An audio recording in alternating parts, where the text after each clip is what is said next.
Kedengarannya sih, gratifikasi itu mirip dengan gravitasi.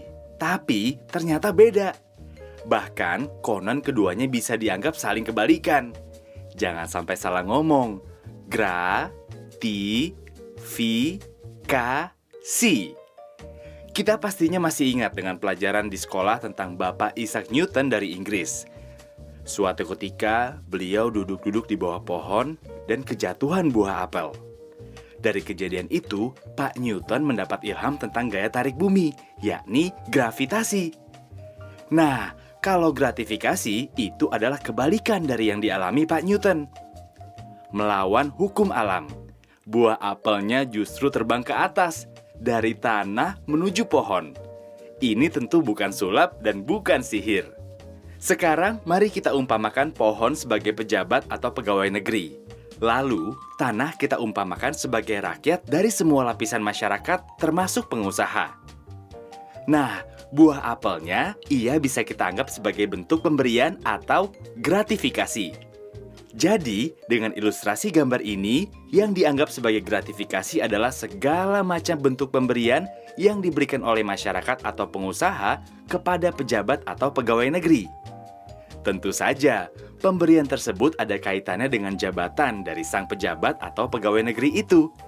Gratifikasi ini bisa dianggap suap loh. Gratifikasi menjadi barang haram karena menyusahkan rakyat di sepanjang perjalanan hidup mereka. Gratifikasi menghancurkan moral bangsa. Bayangkan saja, waktu kita lahir, orang tua kita harus membayar atau memberi uang terima kasih terhadap pelayanan untuk bisa mendapatkan akta kelahiran. Hanya dengan cara itu kita bisa diakui sebagai warga negara Republik Indonesia. Parah kan? Dan praktek bayar ini, bayar itu, sogok sana, sogok sini terus berlanjut ketika kita masuk sekolah. Saat mencari kerja dan bekerja, kemudian menikah, terus punya anak, hingga saat kita kembali menghadap Tuhan. Iya, sewaktu mengurus surat kematian, pemakaman, dan lain-lain, keluarga kita diharuskan membayar lagi. Parah kan? Di Republik ini, mengurus segala macam izin dan keterangan perlu uang ekstra atau uang pelicin. Mulai dari mengurus akta kelahiran, KTP, SIM, STNK, kartu sosial, domisili, IMB, dan lain sebagainya. Biasanya, praktek tersebut memakai istilah uang tinta, uang jasa, uang kopi, uang pelicin, uang rokok, uang pelancar, dan segala macam keluarga uang lainnya. Padahal, tugas pejabat negara dan pegawai negeri itu ya memang melayani rakyat dengan sebaik-baiknya.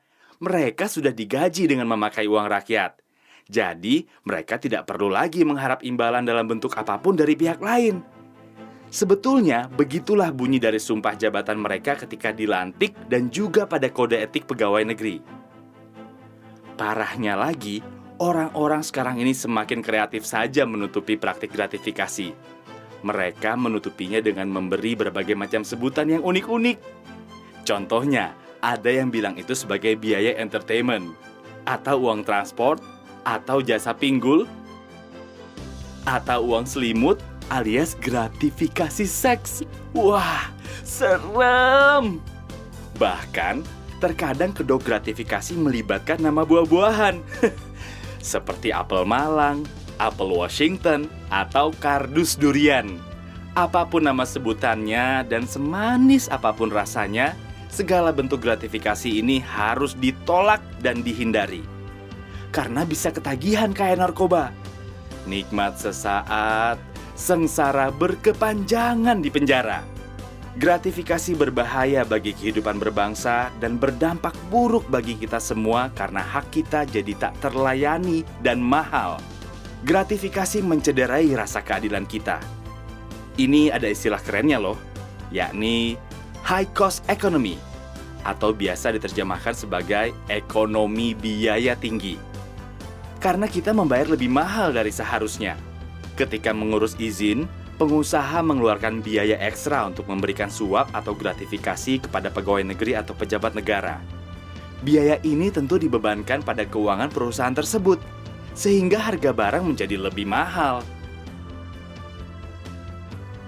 Selain itu, gratifikasi merusak martabat pejabat dan pegawai negeri karena membangun mental pengemis dengan memperjualbelikan kewenangan.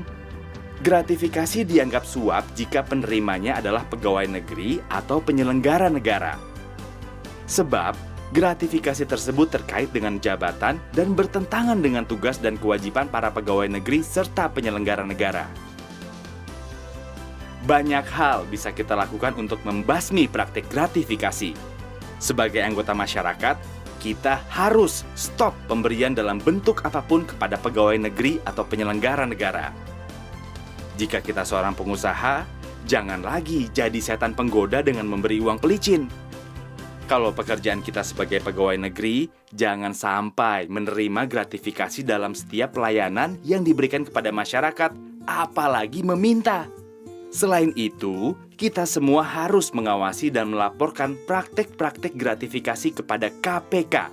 Negeri yang indah ini akan semakin nyaman bila mana tidak ada praktek gratifikasi. Sebab, hak masyarakat akan terlayani dengan maksimal dan gratis. Tidak ada pilih kasih di antara si kaya dan si miskin. Dengan membasmi gratifikasi, kebiasaan korupsi akan ikut menghilang dari budaya kita.